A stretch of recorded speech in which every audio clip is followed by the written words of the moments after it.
2024 లేదా 25లో డిగ్రీ లేదా బీటెక్ చదివారా? సాఫ్ట్‌వేర్ జాబ్ కోసం ఎదురు చూస్తున్నారా? అయితే కోడ్ జ్ఞాన్ 100 డేస్ కోర్సులో చేరండి. జాబ్ సాధించండి. నమస్కారం అనిల్ సింగ్ గారు. నమస్తే శిరీష. గోల్డ్ రేట్ ఈ రోజు ఎలా ఉంది? అండ్ ప్రీవియస్ వీడియోలో మీరు చెప్పినట్టుగానే వెనెజులా దాడి వల్ల గోల్డ్ రేట్ అనేది పెరుగుతుంది అని చెప్పడం జరిగింది. సో మరి నిజంగానే ఆ మూమెంట్ అనేది పెరిగే మూమెంటే మనకి బంగారంలో కనిపిస్తుంది అంటారా? ఎప్పటి వరకు అలా ఉంటుంది? ఈ రోజున్న గోల్డ్ రేట్ ఎలా ఉంది సార్? ఇది యాక్చువల్గా గత 15 రోజుల నుంచి నేను న్యూస్ ఛానల్స్ అందరూ చూస్తారు. సో ప్రిఫర్డ్ న్యూస్ ఛానల్స్ అందరికి ఉంటాయండి. నేనేంటంటే అది వేరే భాషలో అంటే నాకు అర్థమైన భాషలు ఏంటంటే మూడే: ఇంగ్లీష్, హిందీ, తెలుగు. సో ఈ 3 ఛానల్స్ నేను 3 లాంగ్వేజ్లో చూస్తూ ఉంటా. అండ్ ఇంటర్నేషనల్ ఛానల్స్ ఎక్కువగా ఎందుకు చూడాలో దానికి ఒక రీజన్ ఉంది, చెప్తా. కమోడిటీస్ మార్కెట్లో గోల్డ్లో, సిల్వర్లో మనం నాలెడ్జ్ సంపాదించాలి అంటే ఫస్ట్ డాలర్లో మూవ్మెంట్ ఎలా ఉంటుందన్న విషయం మనం తెలుసుకోవాలి. లండన్లో ఓపెన్ అయ్యే bullion market Indian standard time ప్రకారంగా మధ్యాహ్నం 12:30కు ఓపెన్ అవుతుందండి. అక్కడ ఓపెన్ అయిన తర్వాత యాక్చువల్గా కానీ మీకు ఆన్లైన్లో మాత్రము ఆల్రెడీ మార్నింగ్ 6 o'clock ఓపెన్ అయిపోతుంది ఇండియన్ స్టాండర్డ్ టైం ప్రకారంగా. మరి ఆన్లైన్ గోల్డ్ ప్రైసెస్ కానివ్వండి, లండన్ బులియన్ మార్కెట్ కానివ్వండి, ఈ రెండింటిని పోల్చుకోవాలి. ఈ రెండిట్లో ఎలా ఉండబోతుంది ట్రెండ్, ఆ సాయంత్రం 5 నుంచి 9 గంటల ముహూర్తంలో ఎలా ఉండబోతుంది, ఇవన్నీ కూడా తెలుస్తుంది మనకి ఇంటర్నేషనల్ మూవ్మెంట్ చూస్తేనే. రెండో విషయం చెప్తా.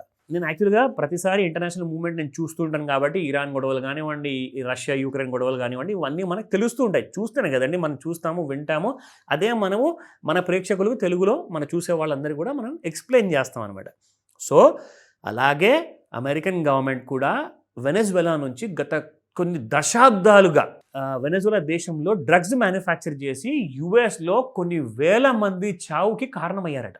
వెనెజులాలో స్మగ్లర్స్ ఎవరైతే ఉన్నారో. సో ట్రంప్ గారు ఏమన్నారంటే ఆ దేశంలో ఉన్న అసలు రాష్ట్రపతినే మొత్తానికి కరప్టెడ్.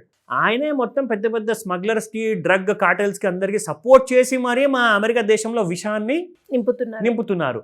అండ్ వాళ్ళ దేశానికి ఆ హక్కు లేదు. ఎందుకంటే ఇప్పటిదాకా మా దగ్గర కొన్ని వేల మంది కాదు, లక్షల మంది ఆ డ్రగ్స్ తీసుకోవడం వల్ల చనిపోతున్నారు. సో ఇది చాలా తప్పు పని చేస్తున్నారు. వాళ్ళకి ఎంత మందలించినా కానీ వాళ్ళు వినట్లేదని చెప్పేసి పెద్దసారి ఏం చేశారంటే, ఫస్ట్ ఆఫ్ ఆల్ అమెరికా కింద ఉన్న దేశము వెనెజులా, ఆ దేశము ప్రపంచంలోనే అందరికంటే ఎక్కువ క్రూడ్ ఆయిల్ ఎక్స్పోర్ట్స్ చేసే దేశం అనమాట. చైనాకి, రష్యాకి అండ్ వేరే దేశాలకు అన్నిటి కూడా ఎక్స్పోర్ట్ చేస్తారు. మేబీ ఇండియా కూడా చేస్తారో తెలీదు. బట్ అలాంటి దేశము ఆయన చేస్తున్న క్రూడ్ ఆయిల్ ఎక్స్పోర్ట్స్ని మొత్తం ఆయన ఆర్మీని పంపించేసి మొత్తం ఆపించేశాడు. వాళ్ళ సముద్రంలో నుంచి పడవలన్నీ రానివ్వాల. ఇంతే కదా అని చెప్పేసి ప్రపంచం అంతా అనుకుంది. ఇదే కదా, ఏం పెద్ద గొడవలు అవ్వవు అని చెప్పేసి అందరూ కూడా హ్యాపీగా నిద్రపోయిన టైంలో మన పెద్దసారి ట్రంప్ గారు ఏం చేశారంటే వెనెజులా మీద బాంబుల దాడి చేశాడు. రాత్రికి రాత్రే బాంబుల దాడి ఎందుకు చేశారంటే ఆయన దగ్గర ఉండే ప్రెసిడెన్షియల్ గార్డ్స్ ఎవరైతే ఉంటారు కదా, వాళ్ళందరి అటెన్షన్ మళ్ళించడానికి. వాళ్ళందరూ కూడా దేశంలో బాంబులు పడుతున్నాయని చెప్పి ఆ గాబరాలో ఉండి, ఆ టెన్షన్లో ఉండి అందరూ కూడా ప్రెసిడెన్షియల్ సెక్యూరిటీ మర్చిపోతారనేమో ఇదొక స్ట్రాటజీ. ఎటో బాంబులు వేసి ఇక్కడ నుంచి మెల్లగా రాత్రికి రాత్రే ప్రెసిడెంట్ గారిని, ఆయన మదూరో అని చెప్పేసి వెనెజులాన్ ప్రెసిడెంట్ ఉన్నారు, ఆయన భార్య, ఇద్దరిని రాత్రికి రాత్రి లేపేసి వాళ్ళిద్దరిని అమెరికాకి రప్పిస్తున్నారు.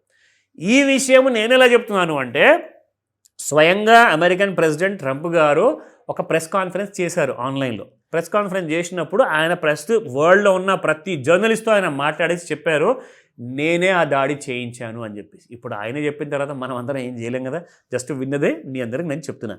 అది మీకు ఇప్పుడు కూడా ఆ న్యూస్ వీడియోస్ యూట్యూబ్లో ఉన్నాయి, మీరు చూసుకోవచ్చు. సో ఇది జరిగిందంటే ఇప్పుడు గోల్డ్ గురించి సంబంధం ఏంటి? మనం చేస్తున్న గోల్డ్ వీడియో. సో ఎప్పుడైనా గుర్తుపెట్టుకోండి, ప్రపంచంలో ఏ దేశంలో కూడా ఒక కైండ్ ఆఫ్ అన్సర్టెనిటీ అని ఉన్నదనుకోండి, గొడవలు అయ్యాయనుకోండి, ఫస్ట్ గోల్డ్ పెరుగుతుంది. దానికి కారణాలు చెప్తా. వెనెజులాలో ఉన్న స్మగ్లర్స్ కానివ్వండి, వేరే దేశాల్లో ఉన్న స్మగ్లర్స్ కానివ్వండి, వాళ్ళ దగ్గర ఉన్న బ్లాక్ మనీ మొత్తం గోల్డ్లో కన్వర్ట్ చేసుకుంటున్నారు. ఎందుకంటే వాళ్ళ దేశాన్ని వదిలి పారిపోతున్నారు. అమెరికన్ రాష్ట్రపతి మా వెంట ఎక్కడ పడతాడో, ప్రెసిడెంటే లేపుకున్న మనిషి మేమెంత, ఒక స్మగ్లర్ ఒక పెద్ద విషయమా? అందుకే వాళ్ళందరూ కూడా గోల్డ్ కొంటున్నారు. సో ఆ ఫ్రైడే రోజున రాత్రికి 2,37,000 2,36,000 దాకా పడిపోయిందండి.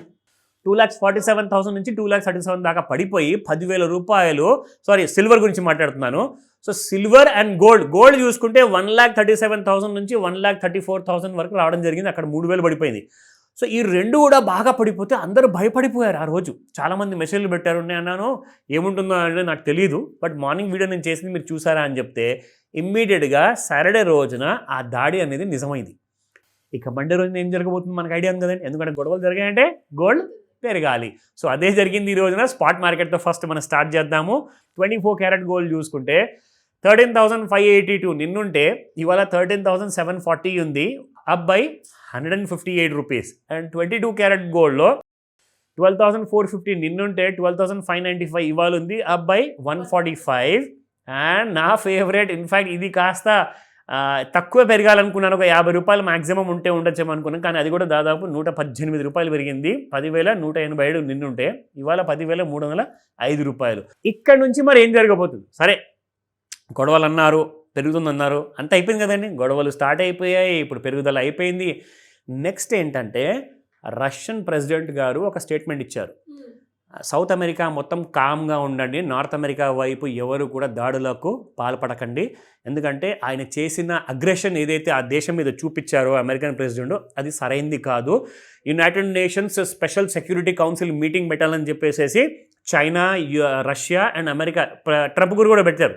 ఓకే, నేను కూడా రెడీ, స్టేట్మెంట్ ఇస్తాను, మీరు మీ వైపు నుంచి మాట్లాడండి, నేను కూడా మాట్లాడతానని చెప్పేసి. So United nations security council meeting జరగబోతుంది, అది ఈ రోజున ఉండే అవకాశం ఉంది. అందులో ఏం డెసిషన్ తీసుకుంటారో మనకు తెలీదు. సో మనం వెయిట్ చేయాలి. లేదంటారా మధ్యలో ఇంకా ఆయన గారు ప్రెసిడెంట్ ట్రంప్ ఇంకొక పెద్ద మాట చెప్పారు.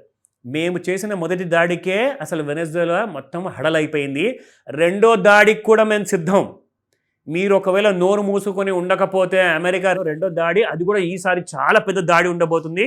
మీరందరూ కూడా అలాంటి దుస్సాహసం చేయకుండా ప్రశాంతంగా ఉండండి. మీరందరికీ కూడా ఈయనని జైలు శిక్ష వేసి ఈయనకి జైలు పంపించి నేను మీకు న్యాయం చేస్తాను యాజ్ అన్ అమెరికన్ ప్రెసిడెంట్గా అని చెప్పేసి వెనెజువెలన్ సిటిజన్స్ అందరికీ ఈయన చెప్పారు, ట్రంప్ గారు.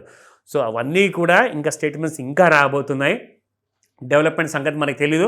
ప్రస్తుతానికైతే మనం గోల్డ్ గురించి మాట్లాడుకుందాము. సో ఈ రోజున ఎందుకంటే న్యూస్ ఆల్రెడీ ఇంటర్నేషనల్ మార్కెట్లో నడుస్తుంది కాబట్టి ఒక విషయం గుర్తుపెట్టుకొని, సాయంత్రం 5 నుంచి 9 మధ్యలో మనకు వచ్చే అవకాశాలు ఉన్నాయి, క్లారిటీ. ఎందుకంటే యూఎస్ మార్కెట్స్ ఓపెన్ అవుతాయి ఆ టైంలో. ఇవాళ మార్నింగ్ చూసుకుంటే ఫస్ట్ 5 మినిట్స్లో దాదాపు 673 కేజీల బంగారం కొన్నారు ఫస్ట్ 5 మినిట్స్లో, ఎందుకంటే నెగిటివ్ న్యూస్ కాబట్టి. కానీ అక్కడి నుంచి మళ్ళీ పడిపోయింది చూడండి. సో పడిపోయిన తర్వాత మళ్ళీ ట్రై చేస్తుంది పైకి వెళ్ళడానికి, ఏదన్నా జరగచ్చు. ఎందుకంటే న్యూస్ వచ్చిన తర్వాత మన చేతిలో ఏముండదండి, కంట్రోల్ మన చేతిలో ఉండదు. సో కాబట్టి ఎందుకైనా మంచిది లెవెల్స్ చూసుకుందాము, రెసిస్టెన్స్ అండ్ సపోర్ట్. సో ప్రస్తుతానికి 1,37,250లో ట్రేడ్ అవుతుంది, 1,500 రూపాయలు గ్యాప్ అప్ అయిందండి. అండ్ ఈ రోజున చూసుకుంటే లెవెల్స్ 1,36,767, 1,37,398, 1,38,361, సపోర్ట్ 1,35,173, 1,34,210, 1,33,579. ఈ లెవెల్స్ మధ్య ఏదైనా జరగచ్చు. వెయిట్ చేసి చూద్దాం, ఎందుకంటే న్యూస్ డెవలప్మెంట్ ఉన్నప్పుడు మనం ఎక్కువగా మాట్లాడుకోవద్దు.